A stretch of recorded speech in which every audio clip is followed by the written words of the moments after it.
E a dívida pública brasileira superou a dívida do setor privado, chegou a 77,2% do PIB em abril.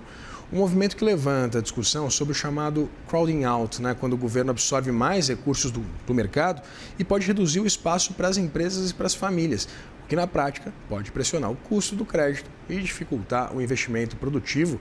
Assunto para o economista Roberto Luiz Troster, que já aparece comigo em tela. Professor Troster, seja muito bem-vindo, um prazer ter você aqui. Obrigado, Victor. Prazer falar com você também.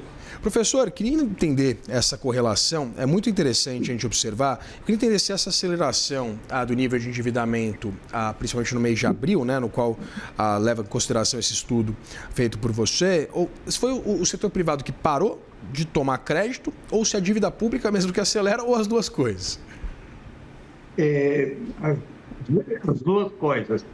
Crowding out, crowd em inglês, multidão. Crowding out é quando a multidão te empurra para fora. E esse termo usado em macroeconomia, quando a demanda de recursos do setor público aumenta tanto que encolhe o crescimento da dívida privada. A dívida privada está encolhendo mais nas pequenas e médias empresas do que nas grandes empresas, mas as duas estão encolhendo.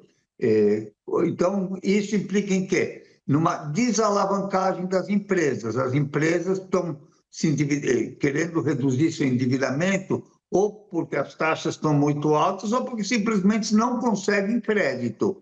E isso implica não só em menos investimento, em muitos casos, em falências. O número de negativações de pessoa jurídica e de pessoa física estão batendo recordes históricos. É um problema grave. O fato de uma linha ter cruzado a outra é uma consequência, quer dizer, uma estava caindo, a outra estava subindo, cruzaram agora, mas o problema é grave. Hoje mesmo nos jornais falam tais despesas não entram no arcabouço. Pode ser que não entre no arcabouço, mas entra na contabilidade. E a dívida continua crescendo. E é perigoso. Faz 4 anos o governo gastava cerca de 3,5% do PIB em juros. Esse ano vai gastar 8%, um pouquinho mais de 8%.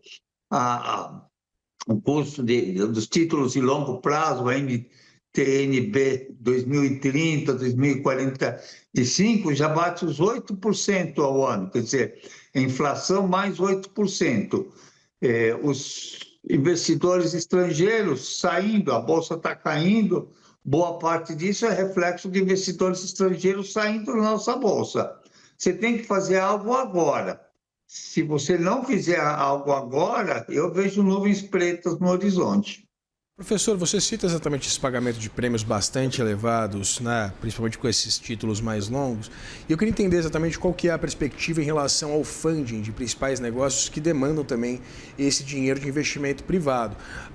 Quanto a gente pode ainda acompanhar, dada a resistência e a premência de uma Selic bastante elevada e essa necessidade do governo de rolar a dívida, esse capital ele ficar esguio, principalmente para os negócios, se a gente jogar aí, sei lá, para um horizonte de médio a longo prazo? Sim, eu acho que uma porta de saída para as empresas ainda é que o risco Brasil está baixo lá fora. Então, e o dólar, captação lá fora existe, mercado de capitais é uma outra porta, já está se estreitando, mas ainda existe, mas é um cenário intrincado, quer dizer, tesoureiros de empresas hoje, os diretores financeiros, estão sofrendo muito com isso. A médio prazo, ou o governo muda o discurso, ou podia tomar alguma medida drástica, por exemplo, como reduzir o custo de carregamento das reservas. Números redondos, as reservas são 23%, o número redondo, 1/4 da dívida bruta são captações para financiar as reservas. Você podia fazer uma revolução nesse sentido e permitir contas em dólar aqui dentro. Então, o custo de carregamento iria para empresas nacionais. Isso baixaria o custo da dívida e baixaria a dívida bruta. Essa é uma medida. Você mencionou, o Sérgio Vale, acho que mencionou um pouco antes, privatizações podem ajudar um pouco, mas muito pouco. Você está olhando muito para o primário, fazia sentido, por exemplo, olhar muito para o primário no começo dos anos 2000, quando a dívida bruta era bem mais baixa do que agora, do que hoje. Hoje você tem que ver a conta de juros, é o que está matando a dívida pública, está fazendo ela crescer muito. Um número redondo, se a dívida pública é 80% do PIB e o custo é 8%, quer dizer, nós estamos gastando mais de 6% do PIB só em juros, só em carregar a dívida. Então, a gente tem que fazer alguma coisa nessa ponta também.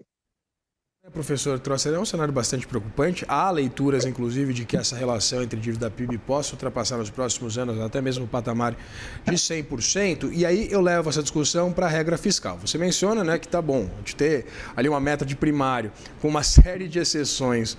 Realmente não faria muito sentido, porque isso continua compondo exatamente contemplando a dívida bruta do governo geral. E eu queria entender exatamente, a gente tem que discutir o novo arcabouço fiscal. Eu queria entender como você vê essa regra anunciada no início do governo Lula e exatamente se ela ainda seria uma regra viável.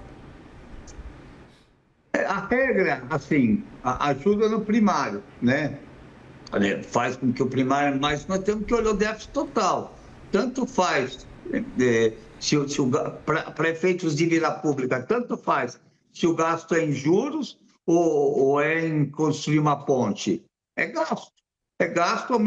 Sem receita, aumenta a dívida. E é gasto ruim. Lembra que, por exemplo, às vezes o governo gastou para fazer Embrapa, para fazer Embraer, foi um gasto bom.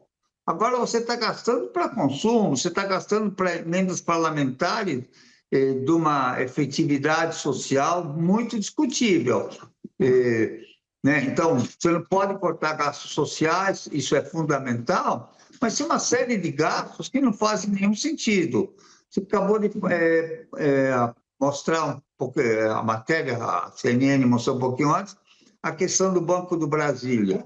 Faz sentido investir 6 bilhões para recuperar um banco assim? Ou faz sentido, por exemplo, comprar caças suecos, 27 caças suecos agora? Quer dizer, ou a gente tem uma preocupação com a dívida pública, ou a gente vai acabar mal. Você mencionou o número de 100%. Quando a gente teve o plano Collor, a dívida estava em 103,4% do PIB, quando teve o plano Collor. Hoje, o mercado de capitais é muito maior, a abertura exterior é maior, quer dizer, o fato de passar 100%, ou qualquer número mágico, né, 97,2% ou 102,4%, não faz muita diferença. Você está, em vez de ter uma crise, você está sufocando um pouco as empresas, dos cidadãos, e cada vez crescendo menos. Já há previsões que a gente possa ter recessão no ano que vem. Recessão são 2 trimestres sucessivos de crescimento negativo. Então, é um quadro ruim. É um quadro que você tem que atuar e tem que atuar rápido.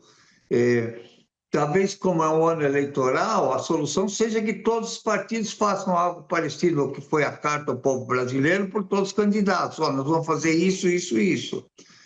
Você tem que discutir, por exemplo, as vinculações constitucionais. Foram feitas em 1988, né, na Constituição. Nesses 38 anos, o Brasil mudou muito. Temos que começar a discutir onde que a gente gasta e o que a gente quer ser como país o ano que vem, daqui a 10 anos. Conversei com o economista Roberto Luiz Trosser. Professor, muito obrigado pela disponibilidade de conversar com a gente. Obrigado, Victor. Bom fim de semana. Forte abraço para você também.